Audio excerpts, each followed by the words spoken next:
Thank you for joining us today.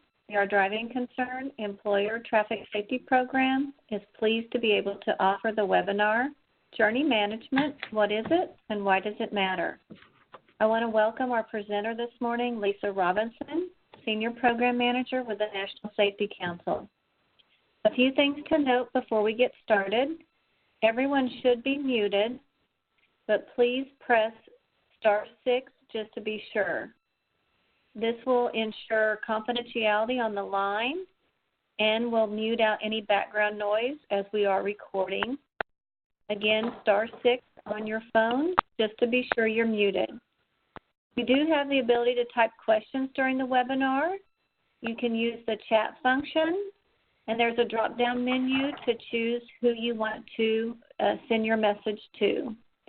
The presentation is available for download for note-taking purposes.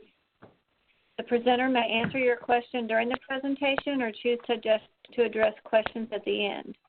If you should encounter any problems or issues, please type us a message and let us know, and we'll address your issue. The presenter's contact information will be available on the last slide, and there is a very brief post-event survey at the conclusion of the webinar. Because this program is funded through grant dollars and provided at no cost to employers, we would greatly appreciate your feedback. And again, please press *6 to mute any background noise. With that, I welcome Lisa, and we'll turn it over to her to begin. Good morning, Deanne. Thank you guys so much for joining us. Can you hear me? I just want to confirm everybody can hear me. Deanne? Yes. Okay, perfect. Good morning. I want to talk about something that's so important to safety. You know, safety sometimes gets kind of the back burner when we think about safety in the workplace. We think about so many different things like having PPO, personal protective equipment, all these different things that we need. But sometimes we don't maybe think as much about some of the other components that deal with our vehicles and the driving aspects. I want to share a little bit about journey management and why it's really important and why this should be something that's considered for every single trip, every single employee. I think that is so important. So first of all, years ago we used to really plan with our atlases and our maps and our MapQuest, and we used to have these out when we would drive, and we'd, really when you think about it, it was probably a distraction, right? You've got paper out, you're looking at all these different things, but you were planning your route so you would know how to get there. Now we've got our GPSs talking to us, but we really did a lot of planning to know how to get from point A to point B because we didn't know where we were going. And so we always did some planning, whether we talk personal or for work, so we'd know how to actually get there. So let's talk about what do we plan for. There's a lot of things that we plan for in life, right? When you have a baby, we spend a lot of time planning for that baby because there's no way that baby could all of a sudden show up at home and we not know what to do with that baby, right? We spend a heck of a lot of time. If you've had kids, you know exactly what I'm talking about when I talk about buying the books, going to class, all these things that you do to prepare for this baby to make sure that your home is safe. So we spend a lot of time, and sometimes we need to use the same thought process when it comes to safety, right? We plan for retirement because what happens if we don't plan for retirement, right? We spend a lot of time making planning so that when we retire, that we have those funds that are needed. So again, we put time in for planning for retirement. What about if we we're in a boat, right? There's certain equipment that's required. What happens if we're in this boat and we don't have a paddle, right? We've got to make sure that we're prepared. Same way if you've taken a cruise ship, been on a cruise ship, you know exactly what I'm talking about by this safety picture down there with everybody in the vest. It's probably the most challenging aspect of taking a cruise is that everybody has to go outside at a specific time to plan for this, right? But it's a safety planning, okay? But it has to happen. Also, when I talk about planning, what happens if we go in the grocery store, right? We know, I'm sure all of us have probably been on a diet at some point, sometime, and we're thinking about, I really need to buy the broccoli, I need to go pick up all these things, and you know what, I didn't plan really good, and I walk out with the cookies, I walk out with the ice cream, I walk out with the potato chips, right? I'm walking out with all these other things because I didn't really plan for my healthy meal, right? What about new employees? What about interns, right? What are we planning for? Do we make enough plans so that they're prepared and they're ready when it comes to safety? So I just want to kind of talk about sometimes we do spend a lot of time planning for so many things in our life, whether we talk personally or for work. Sometimes safety doesn't get the same level of planning, and that's something we need to consider. So let's talk about transportation incidents. If you've ever heard me talk, present, speak on anything, you know I'm going to tell you that transportation incidents are the leading cause of occupational fatalities. This has not changed, and we're seeing those numbers go up, not go down, right? So when we talk about planning and we talk about that vehicle and we're talking about our journey, that really should be a very important component. You know, when you see violence, you see all these other things, and we're doing the things like active shooter, all these different things, you know, making sure that we've got, you know, our personal protective equipment. We're making sure that all these things are happening, right? But sometimes that vehicle doesn't hit the same radar. And the fact that our transportation incidents are significantly higher than all of those other components should be on our radar. And the statistics should really drive what we do when we think transportation.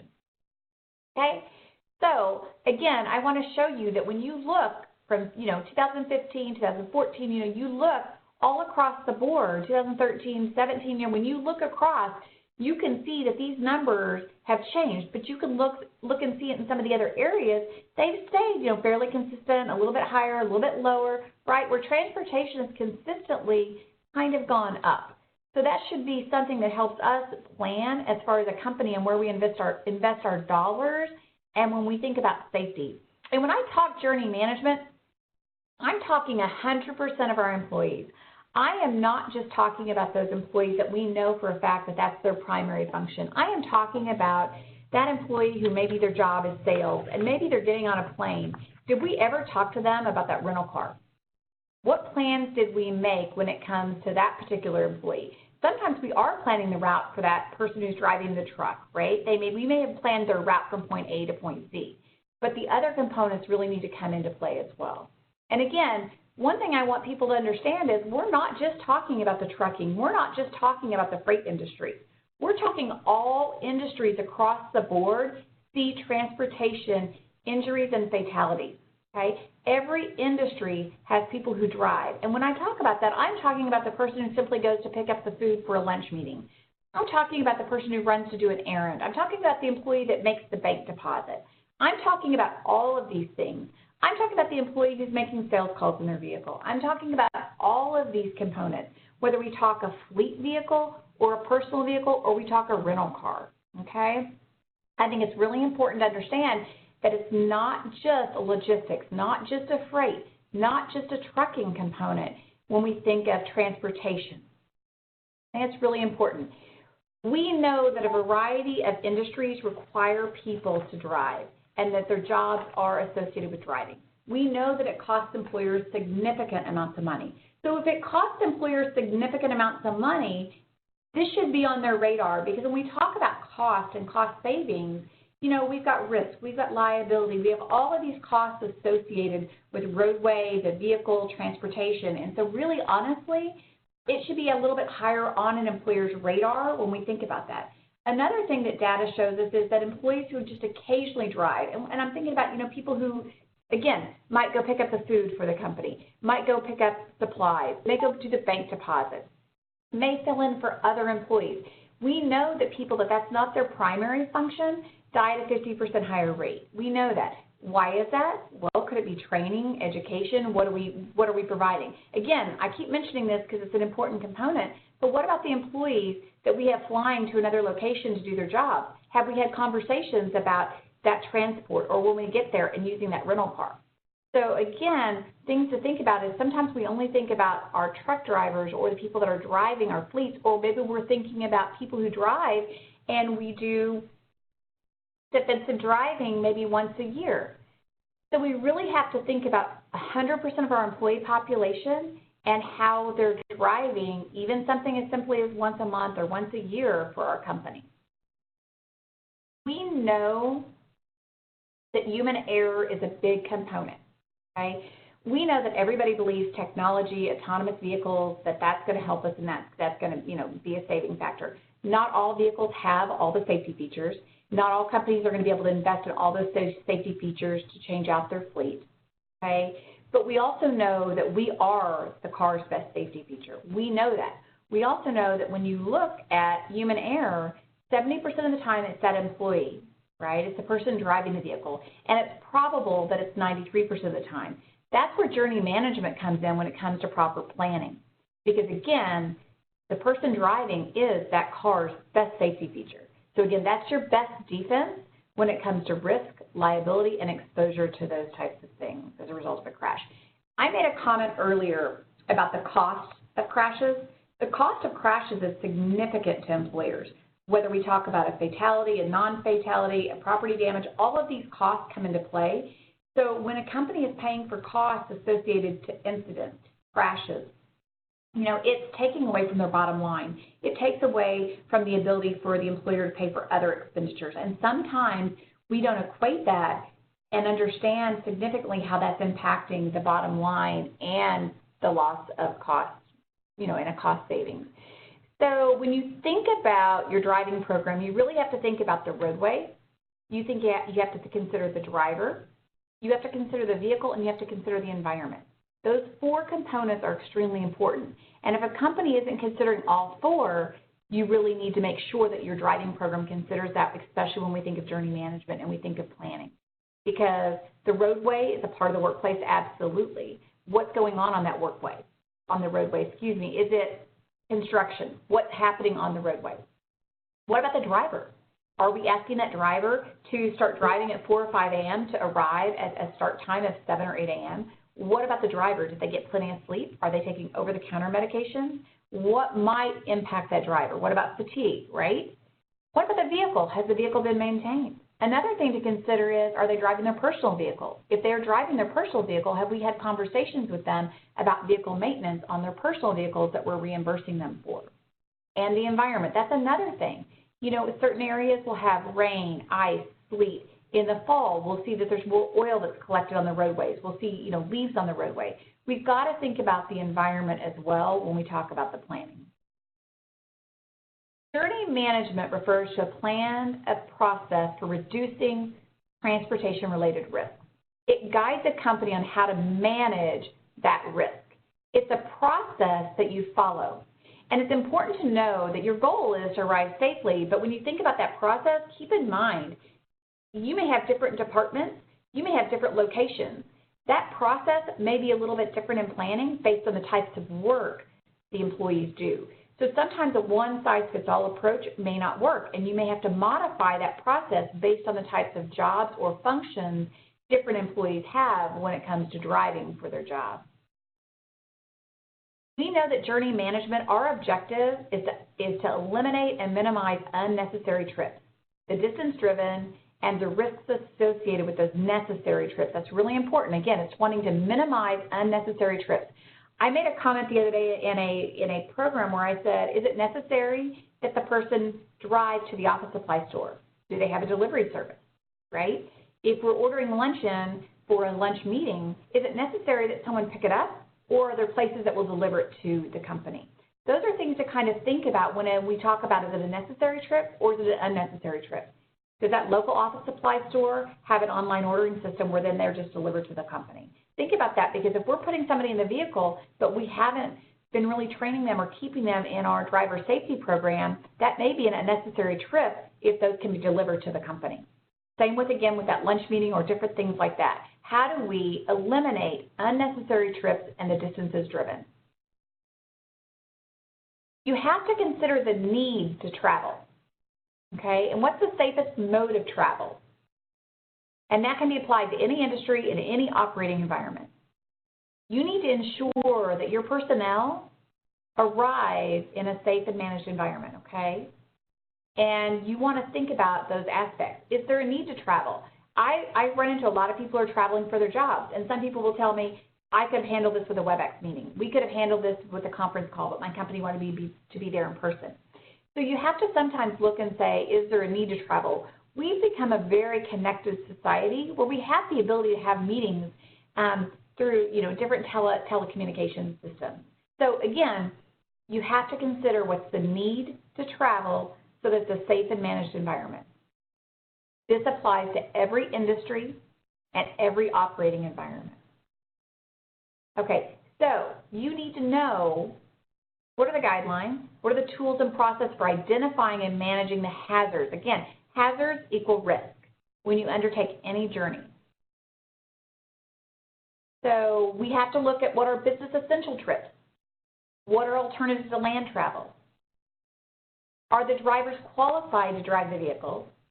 And do the drivers and supervisors understand their responsibilities? I talk to a lot of companies where employees will, when they first start their job, they'll sign a lot of paperwork. They may take defensive driving. They may do something once a year, but the responsibilities aren't really discussed and they're not talked about on a regular basis. And I think that's really important when we think about driver behavior and driver training and driver education, that it's a consistent and ongoing conversation. Again, how often are you checking if that driver's qualified? The one thing I have to say is just because someone has a driver's license and they've had that driver's license for 10, 15, 20 years, does that mean they're qualified and they're a good driver? Do we know what their driver behavior is, right? We know that land travel is risky, so what are alternatives?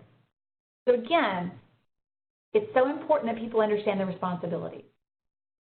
Okay, so what does the policy contain? It's got site-specific assessments of the hazard.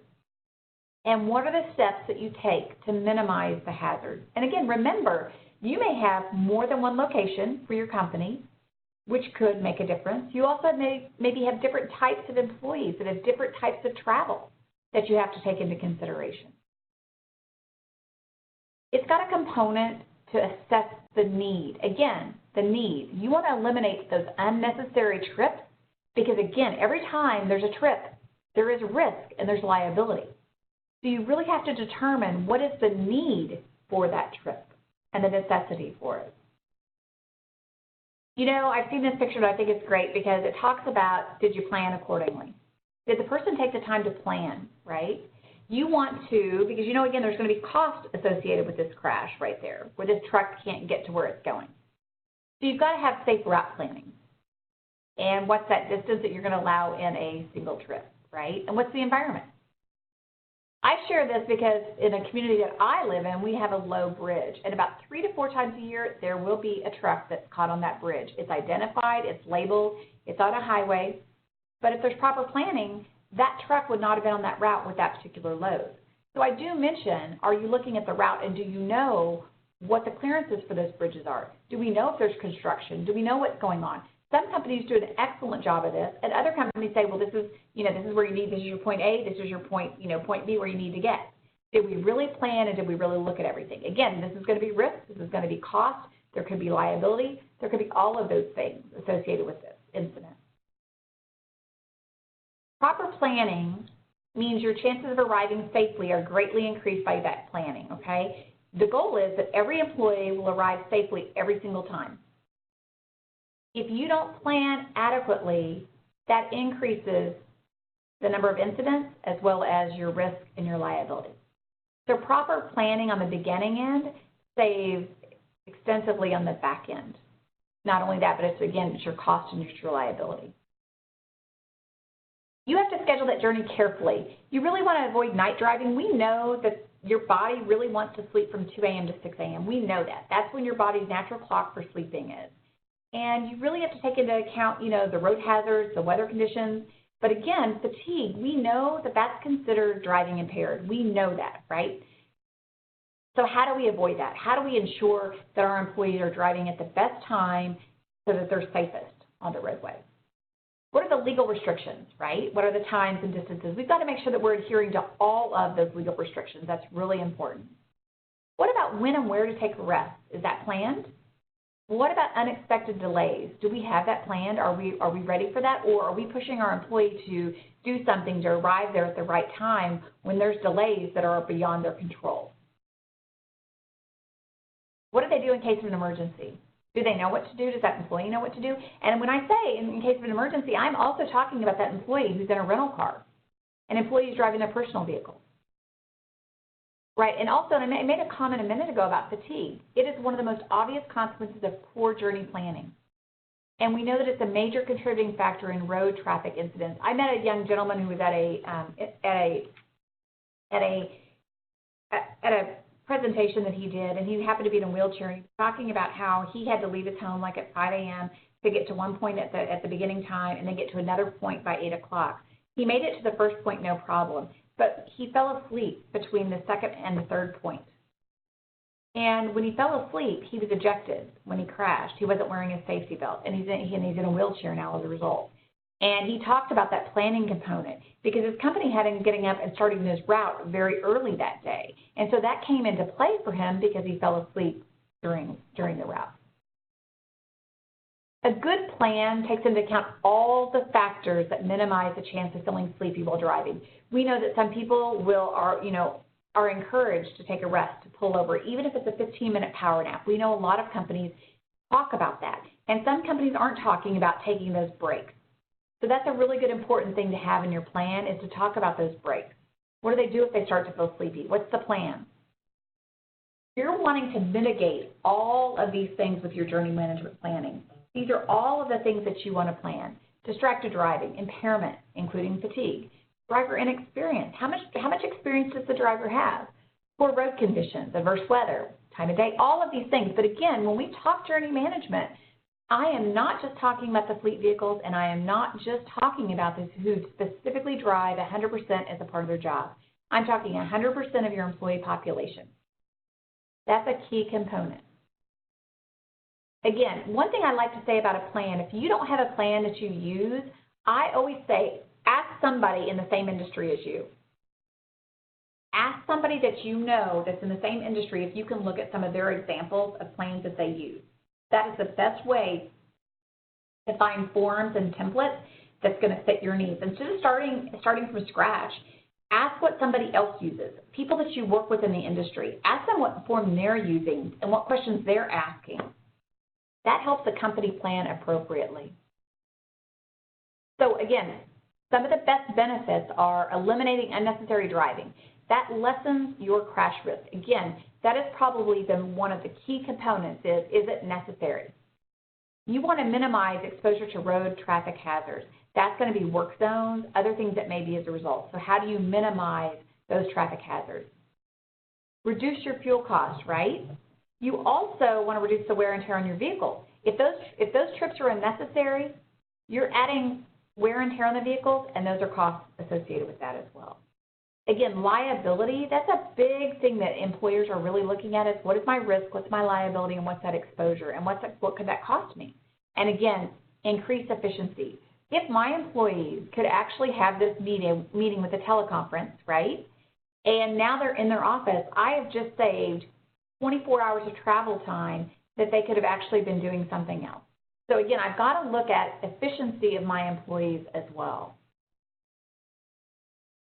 The bottom line, journey management has a clear safety benefit and cost savings. When we talk safety, we're always looking at costs. And as I said before, a lot of times safety is the first area that gets cut because when safety is going well, we don't see what the cost is. Because when safety is going well, we're doing everything right.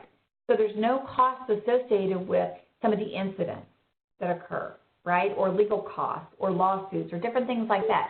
So we don't always see those savings, but we know when they're occurring and what our costs are. So when things are going well, it's a significant cost savings and a significant benefit to a company.